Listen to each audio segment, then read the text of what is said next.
Rural Heritage on RFD TV is brought to you by Rural Heritage Magazine, a bi-monthly magazine featuring articles about farming and logging with draft animal power, small-scale diversified family farming and homesteading, and other aspects of our rich rural heritage. Rural Heritage Magazine, borrowing from yesterday to do the work of today. For subscription information, please call 319-362-3027 or order online at www.ruralheritage.com.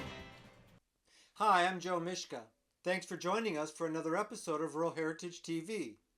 On this episode, we're visiting with our very good friend Ralph Rice from northeastern Ohio, who's contributed to our television program and magazine for many years. A few years ago, Ralph switched from working Percheron horses on his farm to raising Suffolk punch horses with his son Jake. It was too muddy to work in the fields when we were visiting, so we spent the morning in the barn as Ralph gave his young stallion some spa treatment, as he calls it, thinning his mane, thinning and shortening his tail, and trimming his bridle path with the clippers. Ralph talks about how he gets his horses accustomed to this kind of work, and later introduces us to his latest addition, a 2-week-old filly. Stay tuned for more Rural Heritage TV, where we borrow from yesterday to do the work of today. Well, I'd like to spend a few minutes explaining how I keep my tails.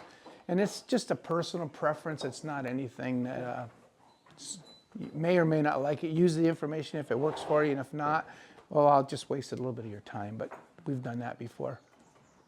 So what I'm going to do is I'm going to use Hank. I'm going to give him a haircut because I like to clip their bridle paths. I used to take their foretops off, and I don't anymore because I kind of feel for them for the summertime with the flies. So I keep it thin so it works easy when I'm bridling. It doesn't get in my way and get tangled up. But Hank, come here, buddy. He's grown a little bit. Back. He just turned 4 last week. Oh, quit. Come up here. We do the same thing all the time, but see, I like to keep this short. I have a thing for short haircuts. No, I like it better, and I don't like it to get this spot here. I don't want anything that's going to agitate them. Right. And make them rub and potentially rub their bridle off. I just try to keep that to a minimum. And this one I'm talking about is foretop. We used to take that right off my Percherons. I usually kept that off. But I think just enough in their eyes so they can kind of flop it around. I think it gives them some protection from the flies. The mane, I like to keep it thin where the collar goes so that I don't have to worry about them getting a gall up here when it slops around in the sun, that kind of stuff. And the tails, I like to keep them at their hock. So his tail is not necessarily too long, but it's getting extra bushy. Now, Hank came to you from somebody else. We bought Hank as a weanling, and he was what started me on my Suffolk journey that has taken me way beyond anything I ever thought. Do Suffolk breeders dock tails? They, as a rule, do not. And for my own self, I've never docked a tail. I mean, I understand why they do it. I understand why people don't want to do it. But I'm glad that we don't have to. It's not even a concern with the Suffolks. Now, I will digress that I don't know how to braid like they do in England. Sure. And so I just I just thin his mane.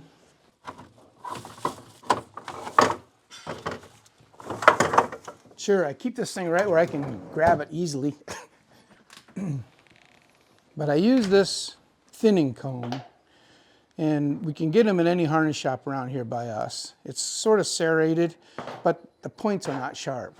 So when I rake it through his mane and tail, I'm not going to cut him. The serrations are sharp enough. They're not terribly sharp, but they'll cut the hair. You can also get them on Amazon. I did that once. The Amazon one's rather cheaply made and the handle came off, so I wouldn't recommend that. But better than nothing. We used to just take our jackknife, and you wouldn't comb their mane out. You would just take your jackknife and put in here and kind of do the same thing. but it takes a lot longer with the jackknife. You're putting the blade underneath the mane and your thumb Underneath on the top. mane, thumb on top, and you kind of rake it through the knots. Where this thing, you can actually hear it taking the hair. And what I'm doing, if you notice, he has a chunk of that stays on the other side. Right. So I thin this out quite a bit and then pull the other part over. I suppose if I would be extra diligent and keep it weighted over here, maybe it would stay, but it's been like a cowlick on a little boy ever since we've had Hank as a weanling. I actually think this feels good to them. And I know the old way, they used to just kind of grab the hair and yank it out. Right. And you'll see horses do that to one another. They kind of help one another. But what I like about this, it takes some of the weight off. And it also, I think, takes some of the heat for summer as you thin this out. And anyways, as I get it somewhat thin, see how this is a little bit long? Yeah. Well, then I just turn this sideways and I can make it, I can trim with it, but you don't get that, what looks like someone cut your bangs off with a pair of scissors. Oh boy.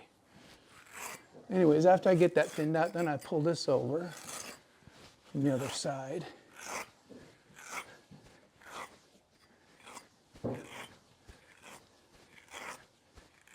And do the same thing. This is a little bit like watching paint dry, but if you keep after it, it's really not that big of a deal.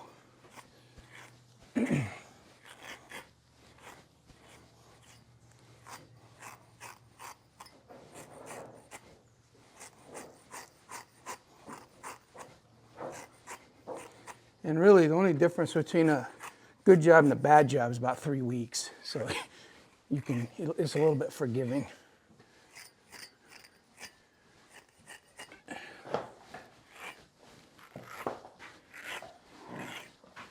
What's the matter, boy?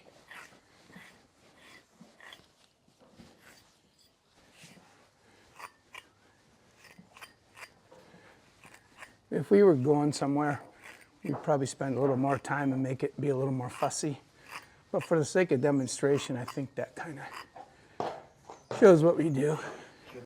And same thing here, I just kind of keep this a little bit thin. Quick. Oh, quick.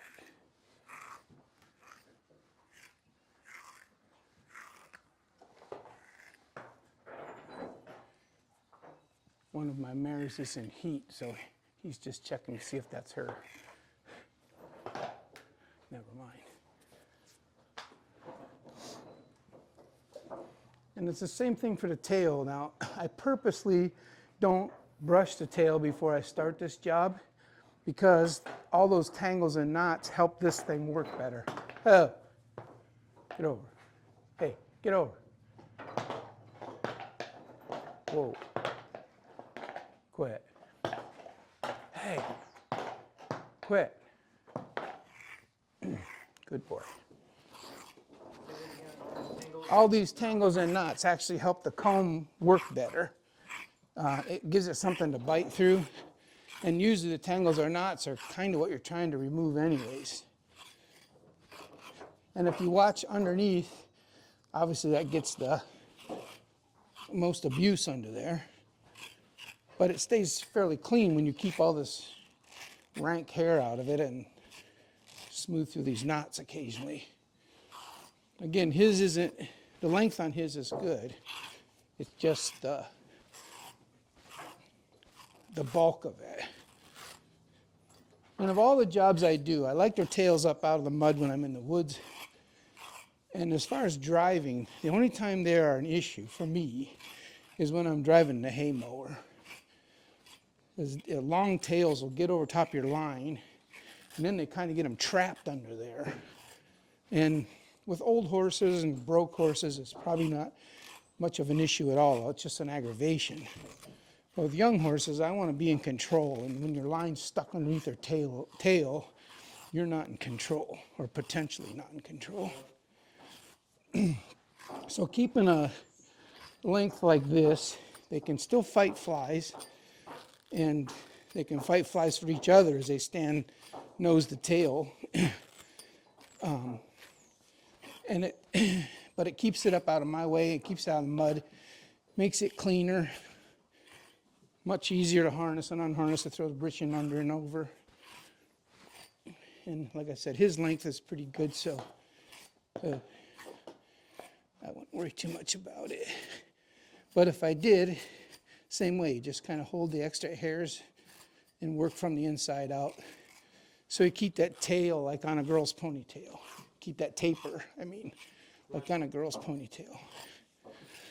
I try to stay away from just whacking them off like that. But you can see it doesn't take much time. And it shaped his tail up halfway decent, and it's up out of the way for us. You got a nice pile of hair on the ground.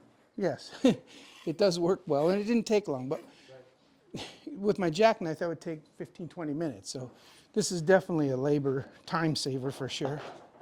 We now have 4 volumes of America's Rural Yesterday books with photos of farm life 100 years ago.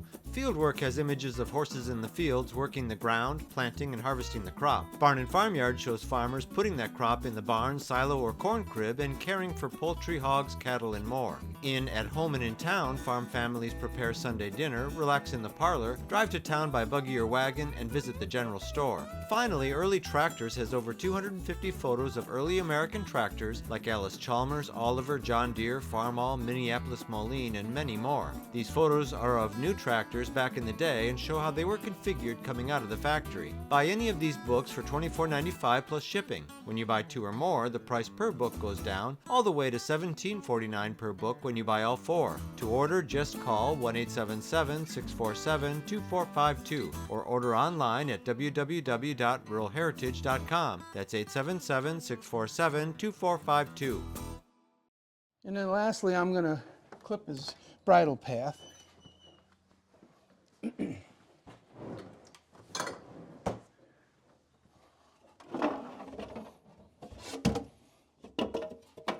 My daughter and her husband made me this stool, and sometimes I need it.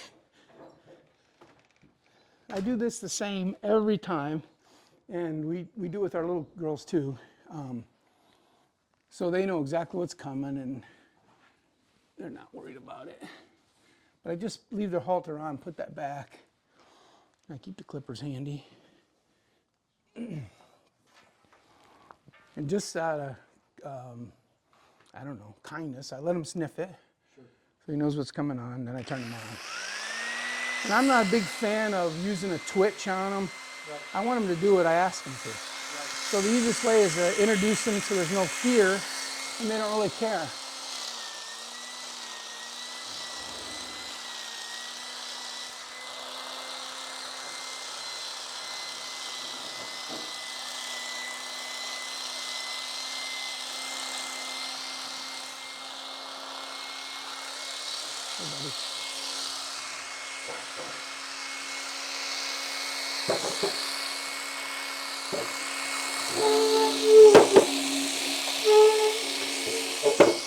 It's good that they're not crazy wild, too.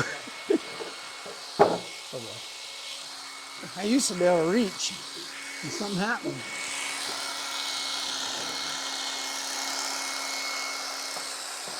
Oh, what's the matter? What's the matter?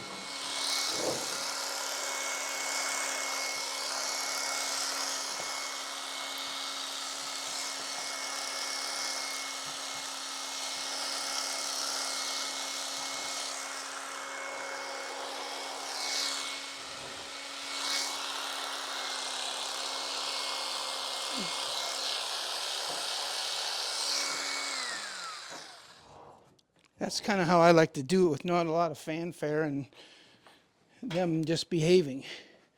The little mare we're going to talk with a little bit about today, she came from Canada, and I don't know, there's a whole lot of things she doesn't do that my horses do. She's terrified of the clippers, so she's had 3 or 4 haircuts, and I just pick a time when I have time, so I'm not in a hurry. I can devote time for her to get used to it. And sometimes all I can get done, like with the babies, is the clippers running and run them up here and not even cut hair. But the feel, the vibration, the noise, and all of a sudden they figure out, well, geez, that didn't really hurt me. And he's right here, so I should be safe. Come here a minute. Come here a minute. And then I try to be kind and get all the little hairs out so they don't go in his eyes.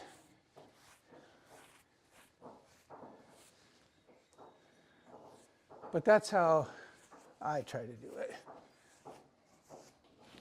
But anyways, that's kind of it. That's a spa day. And this is a great thing to do on a rainy day when you can't do much else. You're at least breathing on them. I think they appreciate it. They don't usually get too nervous. He's got a beautiful head. He's a nice horse. I really am satisfied with him. Back, baby. Come up here.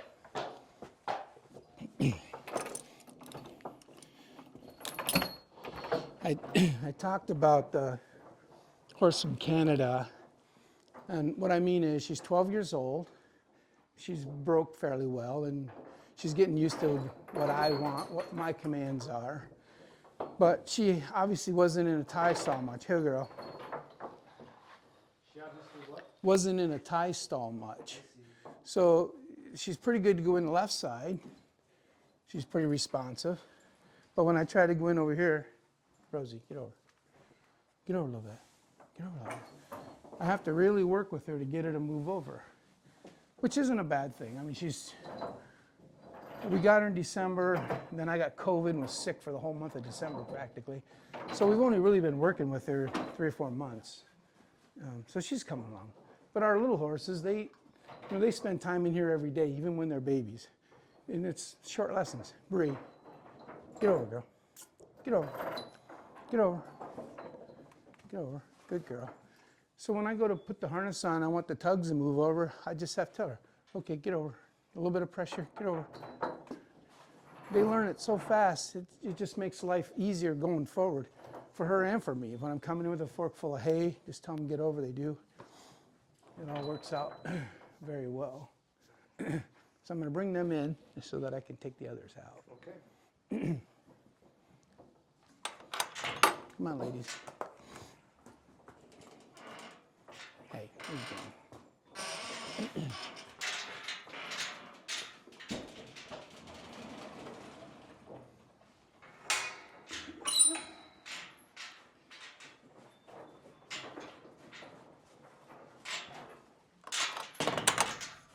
Gracie, get over.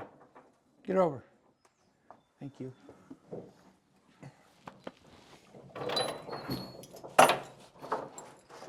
Here you go.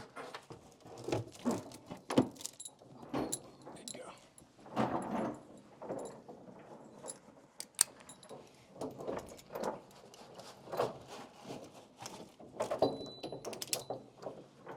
And like I said, routine is, hey, get over a little bit. Grab it. Get over a little bit. Routine is good for all of them, no matter what it is we're doing. It really makes things easier. They understand what's expected. And if you do it the same every time, you come into halter them, they put their heads in the halter. I mean, you go to a call, I put my collars on over their heads. They all push to get their collars on. All those things make a big difference. Now I'm going to bring in my mares from outside and our newest addition. Okay.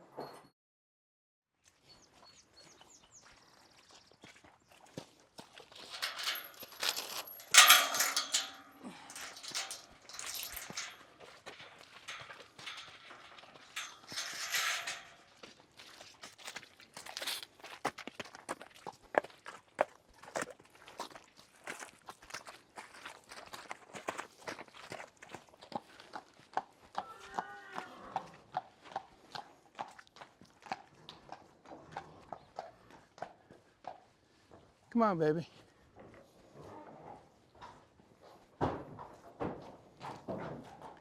Oh, I'm sorry, I forgot to open the door. Hank, quit. Come here, Amy. Come here, Amy. Come on.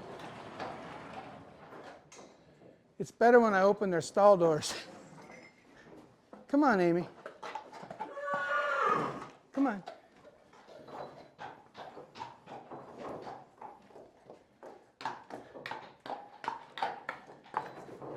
Good girl.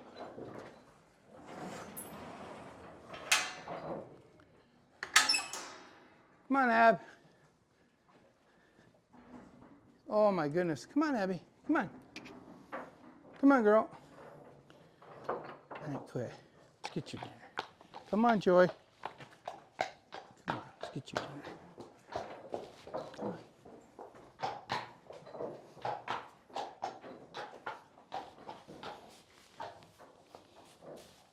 Hi.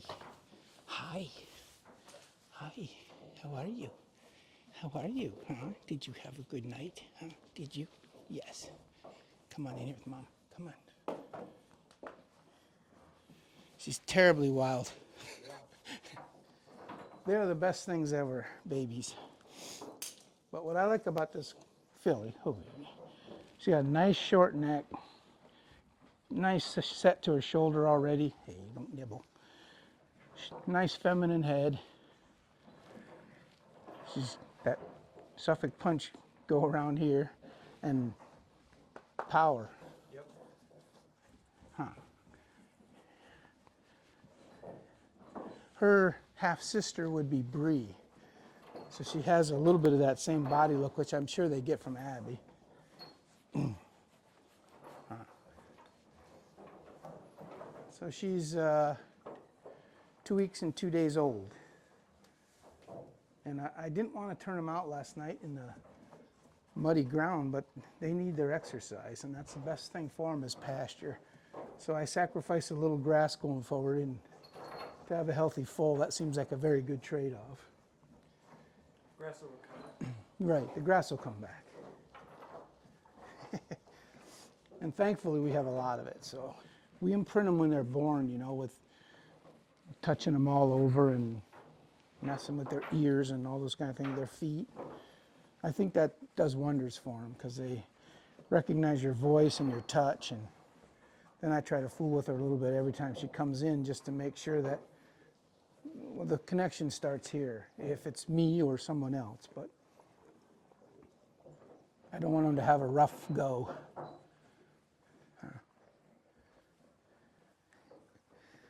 They're very inquisitive, and then by nature they're very cautious, which is a good thing. But with we get as much of our hands on, strangers' hands on, it makes a difference going forward because someday she'll be on a buggy in a parade and a little kid's gonna run up and want to pet her face, and better she's like, okay, it's just a little boy or a little girl. But I'm very happy with her. I think she's doing good. If the mare wasn't eating grain, she'd be about as placid as she is now. Yes, yes. She doesn't really worry Well, too the same much about deal, what you she's know. gonna do.